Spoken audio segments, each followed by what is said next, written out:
Anda kembali di Kompas Siang, Saudara. Mantan Menteri Agama Yakut Khalil Qomas hari ini memenuhi panggilan penyidik KPK. Yakut diperiksa untuk kasus dugaan korupsi kuota haji.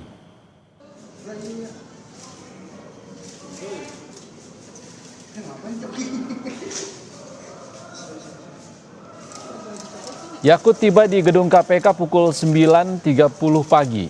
KPK kini tengah mengusut kasus dugaan korupsi kuota haji 2024. Yakut diperiksa terkait prosesnya, alur perintah hingga aliran dana. Dugaan penyimpangan kuota haji 2024 berawal dari temuan Pansus Angket Haji DPR dan diduga terjadi pelanggaran saat Kemenak menetapkan 20.000 kuota tambahan.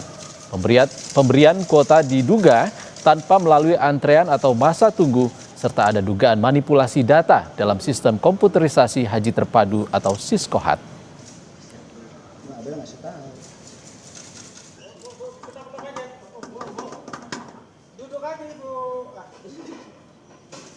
Selain itu, penyidik KPK juga hari ini memeriksa mantan Menteri Pendidikan, Kebudayaan, Riset, dan Teknologi atau Mendikbudristek, Nadiem Makarim. Nadiem tiba di gedung KPK pukul 9 pagi. Nadiem diperiksa untuk penyelidikan kasus Google Cloud. Pengadaan Google Cloud terjadi saat pandemi COVID-19 ketika para siswa mengikuti pembelajaran jarak jauh. Sebelumnya, KPK telah memeriksa mantan staf khusus Nadiem pada akhir Juli 2025. Kita bergabung dengan jurnalis Kompas TV Abel Insani dan juru kamera Gahniar di gedung KPK Jakarta. Abel, ada dua nama mantan menteri di dua kasus berbeda yang diperiksa KPK hari ini. Untuk kasus ex-menteri agama, apa saja yang ingin digali penyidik? Ya, Iksan dan juga saudara, tentu kalau dari KPK nanti akan menggali informasi lebih dalam untuk salah satu mantan menteri di era Jokowi, yakni Menteri Agama Yakut Khalil Qomas.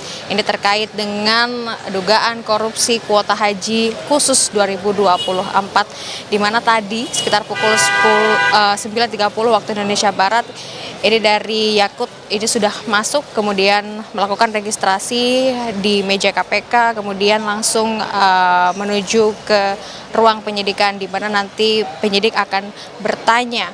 Ada beberapa pertanyaan yang akan ditanyakan kepada Yakut terkait dengan kuota haji pada saat 2024, yakni bagaimana alurnya, bagaimana prosesnya, lalu bagaimana perintah dari Yakut untuk membagi kuota tersebut. Karena kalau kita melihat pada tahun 2024 ini untuk Arab Saudi memberikan kuota tambahan sebanyak 20.000 yang kemudian dibagi 50-50 atau 50-50, artinya untuk kuota haji khusus diberikan 10.000, kemudian untuk haji reguler diberikan 10.000, dan ini dianggap melanggar Undang-Undang tahun 2019 dan juga ketetapan Presiden tahun 2024. Kalau kita melihat untuk Undang-Undang pada tahun 2019, yakni pasal 64 Undang-Undang nomor 8 tahun 2019 tentang penyelenggaraan ibadah haji dan juga umroh, yang mengatur kuota haji khusus ini sebesar 8%, sedangkan 92% untuk kuota haji reguler.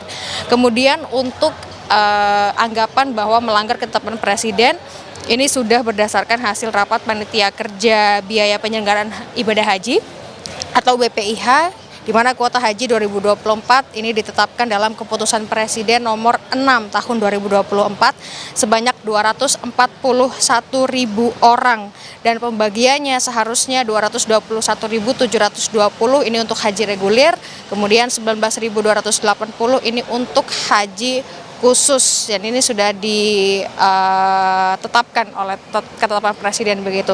Kemudian untuk penemuan dari Pansus Aset DPR RI 2024 terkait dengan penyelenggaraan ibadah haji 2024, ini juga menyatakan bahwa ada beberapa indikasi terkait dengan penyalahgunaan kuota haji yang diberikan oleh Kerajaan Arab Saudi, yakni 20.000 kuota tersebut begitu, ini diberikan tidak sesuai dengan undang-undang. Kemudian temuan yang lainnya adalah terkait dengan 3.500 kuota yang diberikan tanpa ada antrian.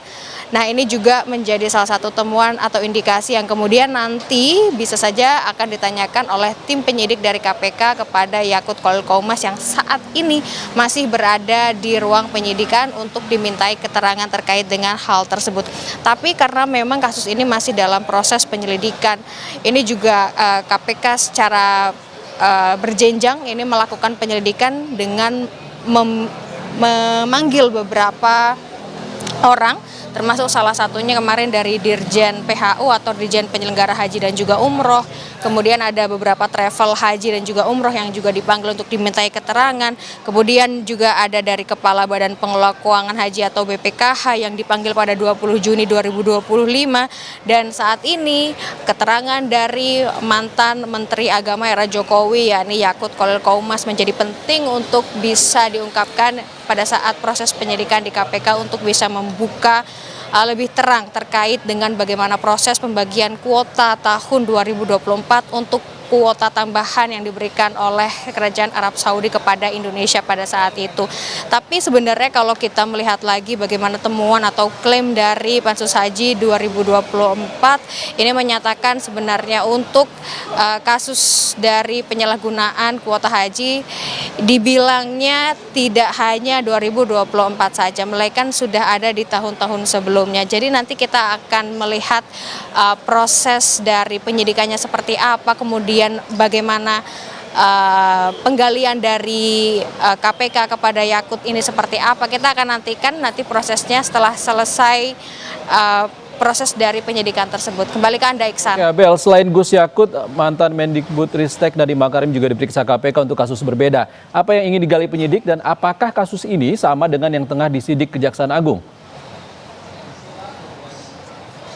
Tentu berbeda, Iksan dan juga saudara. Kalau di Kejaksaan Agung ini terkait dengan Chromebook, kemudian kalau di KPK ini terkait dengan Google Cloud. Nah, kalau Google Cloud ini kan memang pengadaannya ini pada saat kan kepada Nadiem Makarim yang ada di ruang penyidikan. Ini juga kasusnya masih proses penyelidikan. Iksan dan juga saudara, dan kita masih tunggu apakah nantinya proses dari penyidikan dari kedua Menteri era Jokowi ini akan segera masuk ke penyidikan atau masuk ke dalam tahap sidik, begitu kita masih akan nantikan. Tapi yang jelas juga untuk kasus dari Nadiem Makarim ini untuk Google Cloud ini juga sudah memasuki beberapa materi, termasuk salah satunya adalah memanggil beberapa orang untuk bisa dimintai keterangan, termasuk staf sus dari Nadiem Makarim sendiri, yakni pada 30 Juli ada staf sus dari Nadiem, yakni Fiona, kemudian ada mantan komisaris Gotoh dan juga mantan direktur Gotoh yang dipanggil juga pada 5 Agustus 2025, di mana semua materi pemeriksaan ini sudah masuk ke dalam KPK. Yang saat ini sedang dilakukan adalah meminta keterangan dari Nadiem Makarim untuk bisa melengkapi barang bukti, yakni adalah keterangan-keterangan dari pihak-pihak terkait. Kembali ke Anda. Abel Insani langsung dari Gedung KPK Jakarta. Terima kasih, Abel.